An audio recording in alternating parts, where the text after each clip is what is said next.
عروہ بن محمد بن عطیہ Saadi رضی اللہ تعالی عنہ، یہ وہ ایسی شخصیت ہیں کہ جنہوں نے 20 سال تک یمن میں بطور گورنر انہوں نے ڈیوٹی اور فرائض سر انجام دیے، 20 سال تقریباً۔ اور یہ سلیمان بن عبد الملک اور حضرت سیدنا عمر بن عبد العزیز رضی اللہ عنہ کی دور خلافت میں بھی یہ گورنر رہے ہیں۔ اور اس کے بعد پھر یہ اپنے منصب سے جب ان کو ہٹایا گیا تو وہ صدی چل رہی تھی 103 ہجری۔ 103 ہجری میں ان کو اپنے منصب سے ہٹایا گیا۔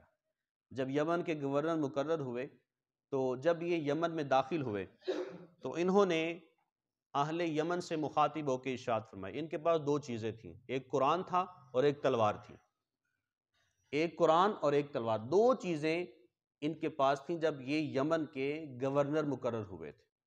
اور اہل یمن کے سامنے انہوں نے مخاطب ہو کے ارشاد فرمایا، یا اہل الیمنی، اے یمن والو، ہذہ راحلتی، یہ میری سواری ہے۔ وہ کون سی سواری تھی؟ ایک تلوار اور ایک قرآن۔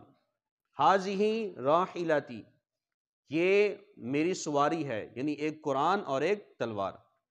کہا کہ فَإِنْ خَرَجْتُ بِأَكْثَرَ مِنْهَا فَأَنَا سَارِقٌ، کہا کہ 20 سال میں نے آپ کے پاس رہنا ہے، جب میں یہاں سے جاؤں گا تو اگر میرے پاس اس سے زائد کوئی شے، ایک چیز بھی موجود ہو، فَأَنَا سَارِقٌ، میں چور ہوں گا۔ 20 سال تک آپ گورنر رہے، 20 سال کے بعد جب آپ گورنر کے عہدے سے ہٹائے گئے اور یہاں سے گئے، یمن سے نکلے، تو پھر دنیا نے وہ منظر دیکھا کہ آپ کے پاس صرف اور صرف ایک تلوار تھی اور ایک قرآن تھا۔ اور آج ہمارے حکمرانوں کا کیا حال ہے؟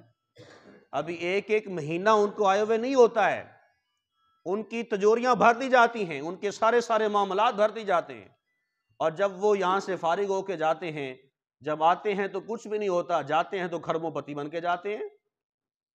اور یہی معاملات اگر ہم بڑے حکمرانوں کی بات کرتے ہیں تو عام علاقے میں رہنے والا M P A M N A, اس کے بھی یہی معاملات ہیں۔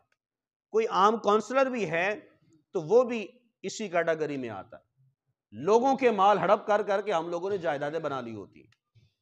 تو یہ ایک حضرت سیدنا عروہ بن محمد بن عطیہ سعدی رضی اللہ تعالیٰ عنہ کا یہ عمل جو ہے، میں کہتا ہوں آج کے حکمرانوں کے لیے ایک سبق ہے کہ 20 سال تک وہ یمن کے گورنر رہے اور اعلان کر دیا، یمن والو، میری یہ دو سواریاں ہیں، ایک قرآن ہے، ایک تلوار ہے، ان دو چیزوں کے علاوہ جب میں یہاں سے جاؤں کوئی ایک شے بھی تم اس سے زائد مجھ سے نکال دو، فانا سارقن، میں چور ہوں۔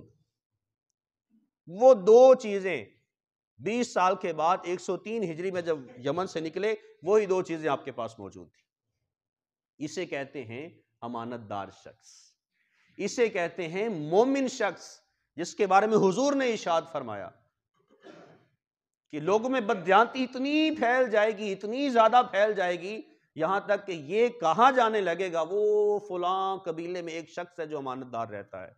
ہر بندہ آپ کو بددیانتی اور رشوت لیتا ہوا آپ کو نظر آئے گا، سود خوری کرتا ہوا نظر آئے گا، ہر معاملات میں جھوٹ اور کرپشن کے بازار گرم ہوتے ہوئے آپ کو نظر آئیں گے۔